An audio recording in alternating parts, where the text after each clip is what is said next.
경희궁 자이가 그래도 광북에서는 대장의 역할을 하고 있잖아요. 제일 중요한 직주 근접 면에서 봤을 때는 경희궁 자이가 저는 압도적인 것 같습니다. 반포 같은 경우도 대치동보다 더 가격이 비싸지고 있는 이유가 한강 대단지 신축 이 이유 때문에 많이 올랐던 그 가격 때문에 조금 주춤하고 있는 것 같아요. 오늘은 퇴근하고 광화문역에 왔습니다. 광화문역 아래로 가면 이제 김앤장 건물이 있고, 오늘은 경희궁 자이를 가보려고 하는데, 경희궁 자이가 이제 김앤장 변호사들 그리고 광화문에 일하고 있는 고소득자 직원분들이 이제 많이 거주를 하는 단지라고 알고 있어서 한번 실제로 걸어서 다닐 수 있나 한번 확인해 보려고 왔습니다. 이제 여기가 김앤장 건물인데 한번 걸어서 경희궁 자이까지 가보겠습니다.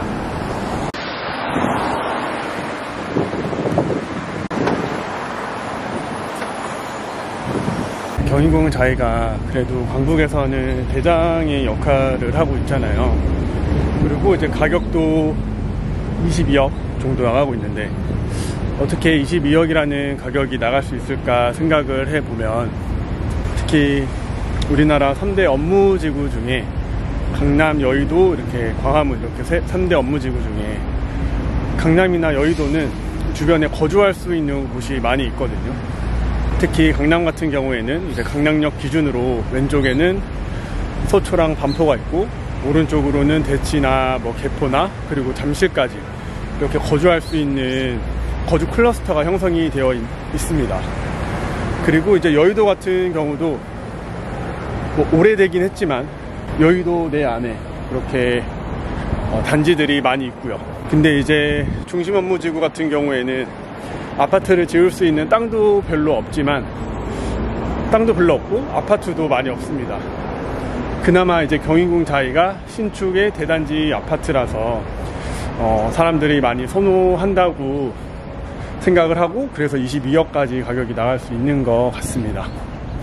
부가현 2구역, 3구역 재개발이 완료되고 나면 경희궁 자이랑 그런 주거 클러스터를 형성해서 더 견고하게 그 부동산 가격을 형성할 수 있을 거라고 생각을 하는데, 지금 이제 경희궁 자이까지 걸어서 가고 있잖아요. 근데 경희궁 자이까지는 그래도 걸어서 출퇴근이 가능할 것 같거든요. 근데 이제 부가현 2구역, 3구역은 걸어서 조금 다니기 힘들 수 있다. 그래서 제일 중요한 직주 근접 면에서 봤을 때는 경희궁 자이가 저는 압도적인 것 같습니다.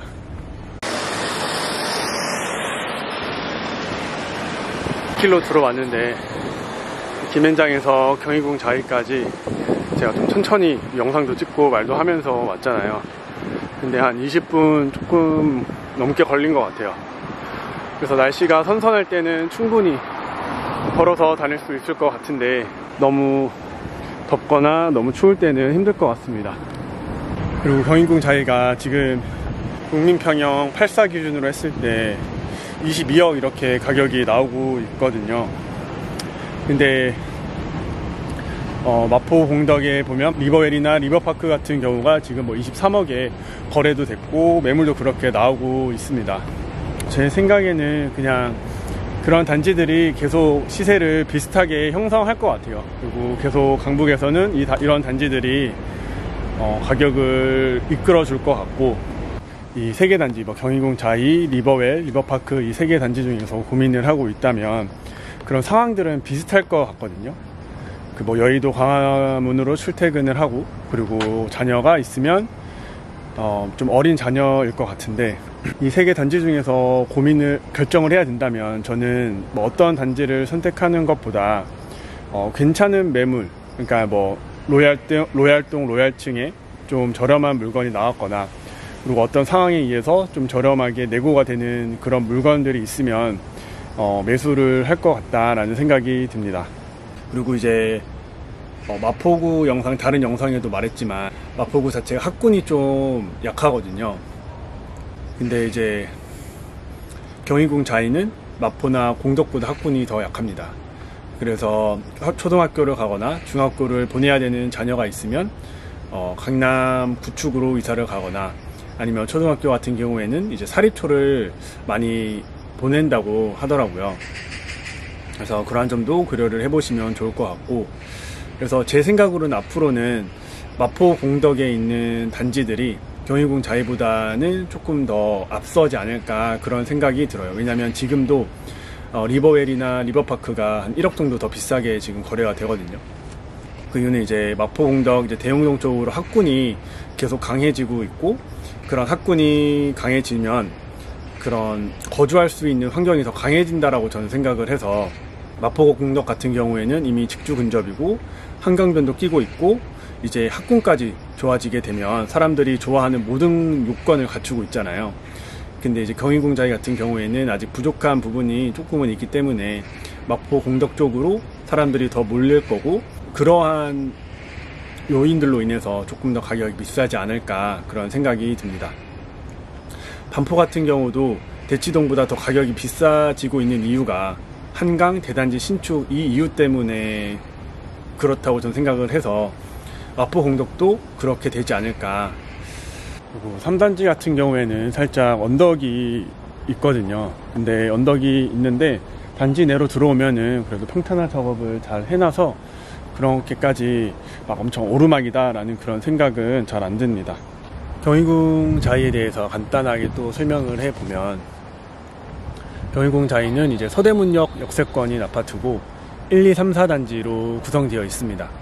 1, 2, 4단지 같은 경우에는 길 건너편에 있는 독립문초를 배정을 받고 독립문역까지 가야 됩니다. 3단지는 이제 덕수초등학교로 배정을 받는데, 제 생각에는 둘 다 이제 큰 길가를 건너야 돼서 쪽 저학년 친구들이 다니기에는 좀 부담이 될 수 있지만, 그래도 덕수초까지 가는 게 1, 2, 4단지가 초등학교로 보내기에는 조금 더 나은 것 같다라는 생각이 들고, 그래서 이렇게 초등학교를 보내는 게 쉽지 않기 때문에 아까 말씀드렸다시피 이제 사립초를 보내는 분들이 많이 있다고 해요. 그리고 이제 중학교까지 올라가게 되면 학군지로 강남 구축으로 이사를 가거나 뭐 여기서 전세를 주고 또 전세로 이사 가는 방법도 있고 많이들 이사를 가신다고 합니다.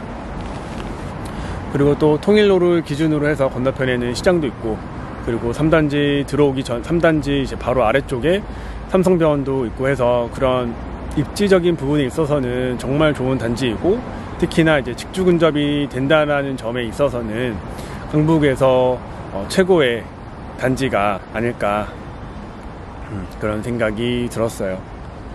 단지 내 조경도 잘 돼 있고 차도 다니지 않고, 그래서 임장하다 보면 킥보드 타고 다니는 애기들도 많이 있었고, 그렇게 좋은 단지인 것 같습니다.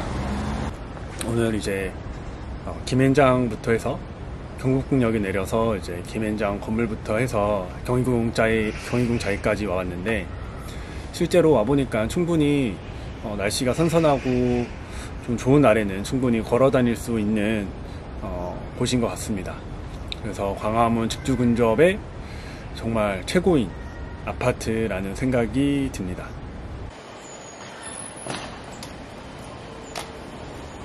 요즘 부동산 시장을 좀 보면 사실 7, 8월까지는 이제 괜찮은 입지가 좋은 곳들의 대부분의 단지들이 정고점을 찍었고, 경희궁 자이도 마찬가지로 이제 정고점을 찍었습니다. 그래서 신고가를 찍었고, 근데 이제 9월 달부터 그런 대출 규제나 그런 걸로 인해서 좀 매수 심리가 좀 꺾였고, 거래량도 줄었고, 많이 올랐던 그 가격 때문에 조금 주춤하고 있는 것 같아요. 그래서 이럴 때일수록 가격을 더 면밀하게 지켜보고 내가 갈 수 있는 단지, 그리고 내가 최대한 영끌하지 않는 범위 내에서 매수할 수 있는 가격대가 어디인지 알아두고 계속 가격을 예의주시하면서 시장을 보면 또 분명 좋은 기회가 오지 않을까 그런 생각을 해봅니다. 그래서 오늘은 경희궁 자이를 한번 와봤고, 다음에 또 다른 지역, 다른 단지 임장을 해보겠습니다. 감사합니다.